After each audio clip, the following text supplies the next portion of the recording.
आज वो नजारा याद कर ले, शहीदों के दिल में थी वो ज्वाला याद कर ले, जिसमें बहाकर पहुंची थी आजादी किनारे पे, देशभक्तियों की खून की वो धारा याद कर ले। माननीय शिक्षकगण, पूजनीय संतों एवं विद्यार्थी भाई बहन को मेरा सादर प्रणाम। आज इस पावन पर्व पर उन लम्हों को याद कर रही हूँ जिसके आजादी के लिए देश ने कई बलिदान दिए थे। आजादी का असली मतलब वही समझ सकता है जिसने कभी गुलामी की हो। हम सब भाग्यशाली हैं कि हमने स्वतंत्र भारत में जन्म लिया। यूं तो आजादी की ज्वाला 1857 में ही जल चुकी थी, जो मशाल भर के 1947 में हमारे देश को आजाद कर लाई। प्राचीन, मध्यकालीन और वर्तमान से स्पष्ट करना चाहूंगी कि जब हम फिरंगियों के में फेरे में फंस गए थे, तब रंग दे बसंती चोला के एक आवाज पर शॉल लेके टोलने उमड़ाते थे। वंदे मातरम और इंकलाब जैसे नारों से आने वाला तूफान अंग्रेजी शासकों की जड़ों को हिला देता था। तब लोग मर जाते, मिट जाते, फांसी चढ़ जाते थे, तो वो भी अपनी देशभक्ति साबित कर रहे होते थे, क्योंकि उस दौर में देश को बलिदान की आवश्यकता थी। और 62, 65, 71 के युद्धों में अपना सुहाग गवा देने वाली औरतें, बच्चों और घरों की हालत बेपनाह बिगड़ गई थी। फिर भी ऐसी कई माएँ अपने बेटे को सरहद पर दुश्मनों की धज्जियां उड़ाने के लिए भेजा करती थी।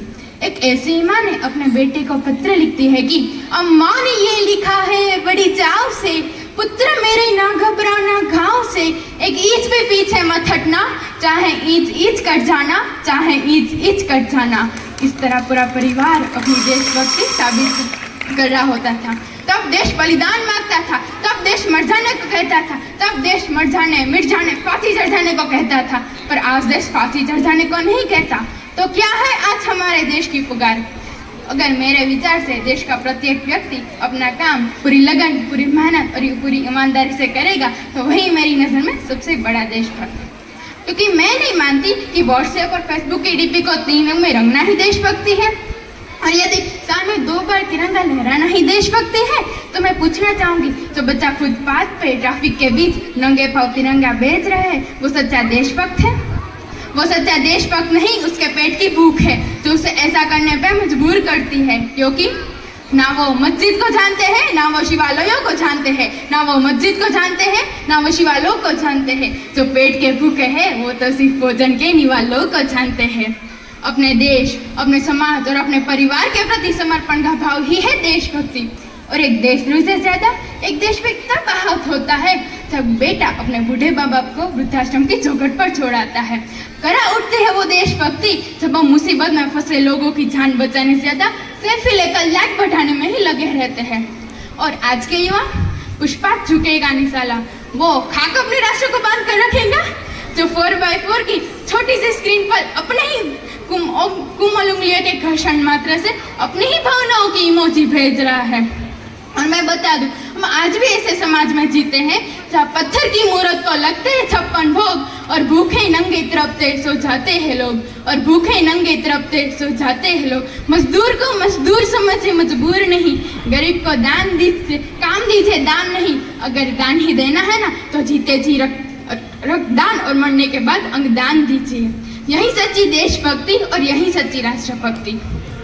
और कहा जाता है हम दुनिया के सबसे बड़े लोकतंत्र से हैं, जहाँ हिंदू पैदा होते हैं, मुसलमान सिख पैदा होते हैं, पर बदकिस्मती से इंसान पैदा नहीं होते। और जरा सोच कर देखिए, ये पेड़ पौधे और ये शाखा ये भी परेशान हो जाए अगर परिंदे भी हिंदू और मुसलमान हो जाए। अगर हमारे देश का प्रत्येक युवा अपने धर्म और अपनी जाति को श्रेष्ठ मानकर चलेगा और दूसरों की जाति की अवहेलना करता रहेगा, तब तक ना तो अंधविश्वास खत्म होगा, ना ही धर्म का पाखंड। हमारी सभ्यता, हमारी संस्कृति के सामने जब पूरी दुनिया ने शीश झुकाया है, तो फिर क्यों हमने आस्था के नाम पे अंधविश्वास फैलाया है? मेरे विचार से इस देश में मंदिरों से ज्यादा विद्यापीठों की आवश्यकता है, जहाँ आज भी पेड़ों के नीचे बच्चों की स्कूलें चलता करती है। जिस देश में नालंदा, तक्षशिला जैसी विश्वविद्यालय थी, आज उसी देश में नीट और आईआईटी के रिजल्ट होने के बावजूद भी बेरोजगारी की कतारें खड़ी है। और हमारे गरीबों को सर्व शिक्षा अभियान का झुनझुना पकड़ा दिया जाता है। क्या यही हमारी शिक्षा नीति, जो केवल 2 तरह के लोगों को ही राज आती है? पहले वो जो विद्वान है और दूसरे वो जो धनवान है। और मैं बता दूं, हम आज भी महिला सुरक्षा के नाम पर 4थे क्रम पर आते हैं। मेरे विचार से देश में महिलाओं की पूजा नहीं, उसका सम्मान किया जाना चाहिए। जहां आज भी लड़के और लड़कियों के बीच भेदभाव दिखाया जाता है। इस हालत में कैसे होगा हमारा राष्ट्र का नवनिर्माण? क्या गांधी बापू के साथ नहीं खड़ी रही थी कस्तूरबा?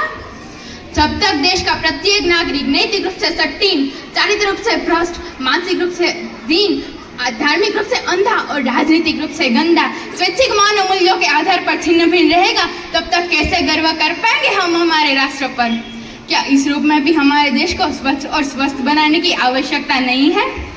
बड़ी बड़ी बातें नहीं, छोटी छोटी कोशिशें करनी होगी, क्योंकि ठोकरें हमेशा पहाड़ों से नहीं, राखे पत्थरों से लगा करती है। आज मैं इस मंच पर पूरी जिम्मेदारी के साथ मैं भारत की बेटी ये प्रण लेती हूँ, जब तक संभव होगा मैं अपने राष्ट्र के प्रति अपनी जिम्मेदारी पूरी निष्ठा से निभाऊंगी। आओ आज हम सब, मैं, आप, हम सब मिलकर ये प्रण लेते हैं कि जो हिंदुस्तान महान था वो महान ही रहेगा, क्योंकि हम देश के सच्चे देशभक्त हैं। Love India, live India, make over India, proud to be world by being Indian. जय हिंद, जय भारत।